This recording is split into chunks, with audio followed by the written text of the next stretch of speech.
नमस्कार बच्चों।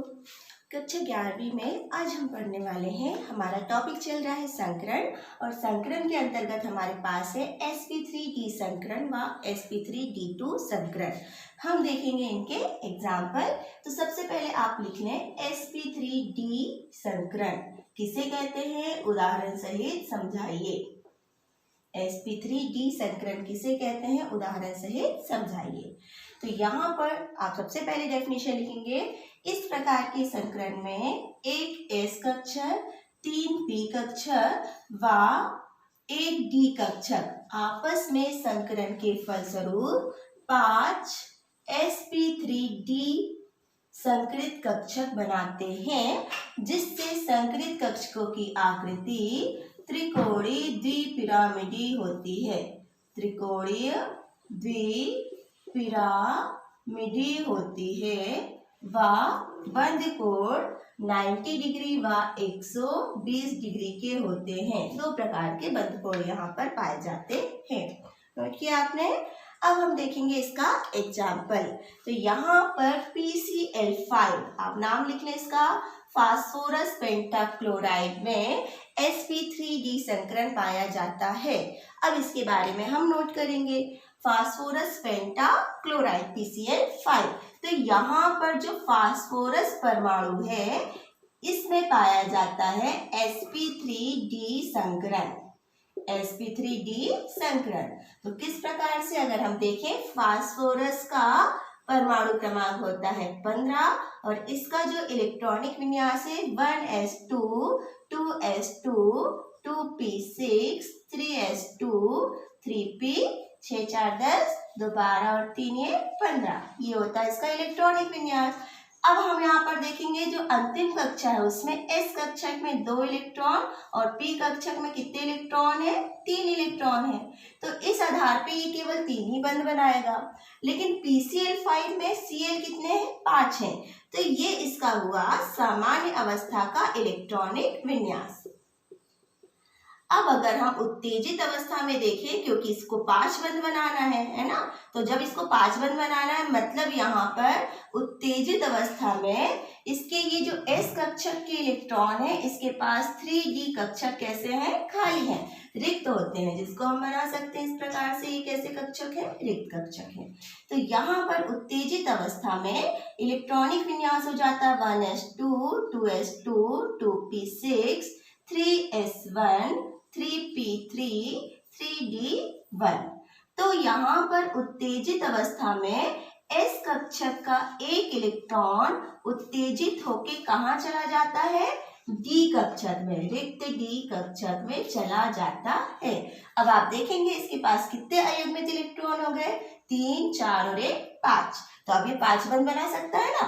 तो जब इसमें फास्फोरस में sp3d संकरण होता है तो कौन कौन से कक्षक भाग लेते हैं, ये वाला जो s कक्षक है, ये 3p कक्षक और यहाँ पर एक d कक्षक, ये आपस में क्या करते हैं, sp3d संकरण करते हैं। और जब PCl5 बनता है, फास्फोरस पेंटाक्लोराइड बनता है, तो इन्हीं कक्षकों में क्लोरीन अपने एक एक इलेक्ट्रॉन के साथ, अपने एक एक अयुग्मित इलेक्ट्रॉन वाले कक्षकों के साथ अतिव्यापन करता है। और अतिव्यापन करता है तो यहाँ पर हम लिखेंगे क्लोरीन के जो बंध है ना, क्लोरीन के जो बंध है, ये देखेंगे आप डॉटेड लाइन से मैं दर्शा रही हूँ। ये 1 क्लोरीन, ये 2 क्लोरीन, ये 3 क्लोरीन, 4 क्लोरीन और ये 5 क्लोरीन। तो ये जो क्लोरीन है वो अपने इलेक्ट्रॉन, 5 क्लोरीन अपने एक एक इलेक्ट्रॉन फास्फोरस को दे देते हैं, जिससे यहाँ पर जो क्लोरीन है वो बना लेता है PCl5। तो आप बता सकते हैं PCl5 में फास्फोरस परमाणु पे sp3d संकरण पाया जाता है। उत्तेजित अवस्था में इसके एक s कक्षक, 3p कक्षक व 3d कक्षक आपस में ऊर्जा का पुनर्वितरण करके 5 sp3d संकरित कक्षक बनाते हैं और इन संकरित कक्षकों के साथ जो क्लोरीन है उसके 5 क्लोरीन के एक एक p कक्षक अतिव्यापन करके सिग्मा बंध बनाते हैं। तो ये क्या बन जाता है, PCl5 अणु बन जाता है।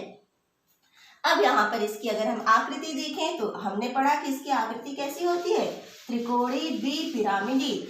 तो जब त्रिकोणीय द्विपिरामिडी आकृति होगी तो उस आकृति को हम किस तरीके से दर्शाएंगे, हमने पहले भी पढ़ा है। सेंटर में यहाँ पर क्या है, फास्फोरस। फिर त्रिकोणीय मतलब कि त्रिकोण पे यहाँ पर 3 क्लोरीन, इस प्रकार से एक यहाँ पर क्लोरीन होगा, एक यहाँ पर क्लोरीन होगा और एक यहाँ पे क्लोरीन होगा। द्विपिरामिडी मीन्स एक क्लोरीन इस तल के ऊपर और एक क्लोरीन इस तल के नीचे। तो ये 2 क्लोरीन इस प्रकार से जो फास्फोरस 5 बंध बनाता है ना, तो उसमें एक ही तल पर 3 क्लोरीन त्रिभुजाकार संरचना रखते हैं फास्फोरस से मिलके, और एक उस तल के ऊपर और एक इस तल के नीचे होता है। तो ये जो संरचना हो जाती है वो हो जाती है त्रिकोणीय द्विपिरामिडी। और यहाँ पर ये जो बॉन्ड कोण मैंने 90 डिग्री भी लिखे और 120 डिग्री भी, तो ये जो त्रिभुज के तीनों कोण हैं वो होते हैं 120 डिग्री के, और ये ऊपर वाला और ये जो नीचे वाला जो है वो कितने डिग्री के होते हैं, 90 डिग्री के। तो ये होती है PCl5 की संरचना। नोट कर लें आप इसे। नेक्स्ट हमारे पास इसी में है sp3d2 संकरण। दोनों ही साथ में हम पढ़ रहे हैं, तो केवल क्या चेंजेस आएगा इसमें देखें। sp3d2 संकरण मतलब कि इस प्रकार के संकरण में एक s कक्षक, 3 p कक्षक और 2 d कक्षक आपस में संकरण के फलस्वरूप कितने, 3, 4, 5, 6 संकृत कक्षक बनाते हैं। परिभाषा आप नोट करेंगे sp3d2 संकरण की। इस प्रकार के संकरण में एक s कक्षक, 3 p कक्षक व 2 d कक्षक आपस में ऊर्जा का पुनर्वितरण करके 6 sp3d2 संकृत कक्षक बनाते हैं, जिसे हम sp3d2 संकरण कहते हैं। इसकी आकृति अष्टफलकीय व बंद कोण 90 डिग्री का होता है। आकृति अष्टफलकीय व बंद कोण कितना होता है, 90 डिग्री का होता है। एग्जाम्पल हमारे पास है SF6। आप नोट करेंगे उदाहरण में hydrogen fluoride, sulphur fluoride, sulphur hexafluoride SF6। अब इसको हम देखें डिस्क्राइब अच्छे से। आप नीचे लिखेंगे SF6, इसके बारे में लिखें। यहाँ सल्फर परमाणु पर कौन सा संकरण पाया जाएगा, सल्फर परमाणु पर sp3d2 संकरण पाया जाता है, सल्फर परमाणु पर। ठीक है, SF6 के सल्फर परमाणु पर sp3d2 संकरण पाया जाता है। सल्फर का अगर हम इलेक्ट्रॉनिक विन्यास देखें, परमाणु क्रमांक 16, 1s2 2s2 2p6 3s2 3p4, ये हो गया 12 और 4 16।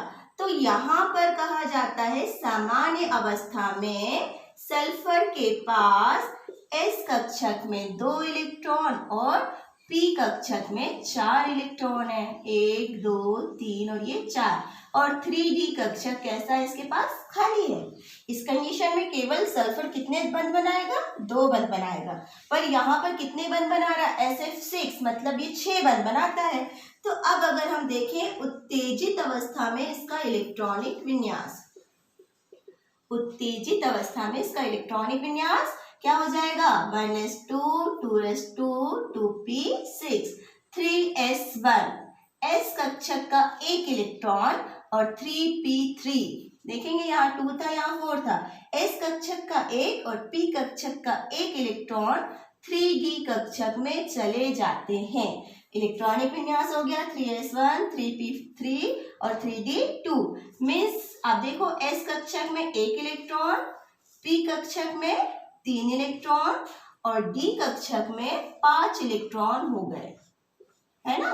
तो अभी टोटल कितने अयुग्मित इलेक्ट्रॉन हो गए, 3 4 5 6। तो फ्लोरीन यहाँ पर 6 है ना।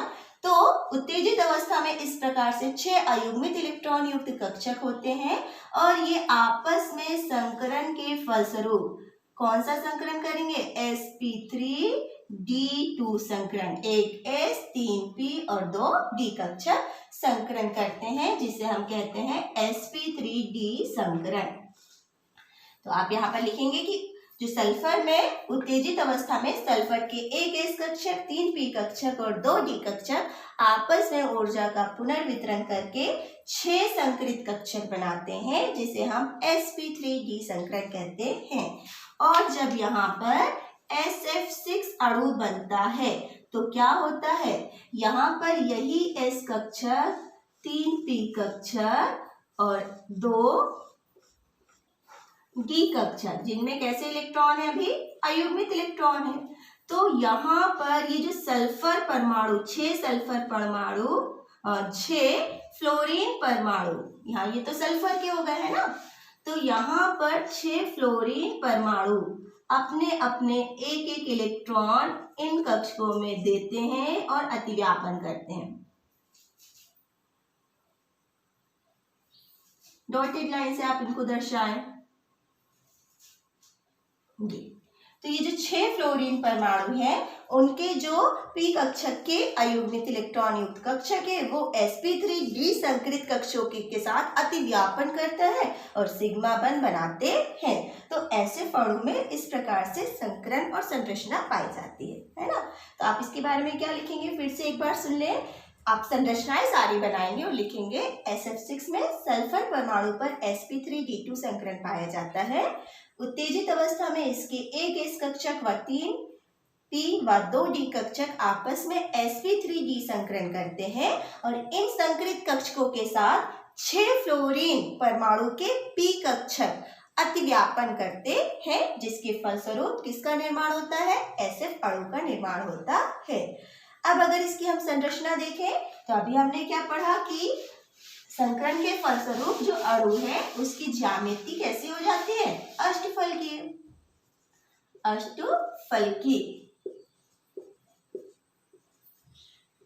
और बंध कोण 90 डिग्री। तो हम यहाँ पे संरचना देखें, अष्टफलकीय संरचना जिसमें सेंटर में सल्फर है। ये जो 4 कॉर्नर है, इन 4 कॉर्नर पे फ्लोरीन होते हैं, F, यहाँ पर F फ्लोरीन परमाणु, यहाँ पर एक फ्लोरीन परमाणु और यहाँ पर भी एक फ्लोरीन परमाणु, इस प्रकार से।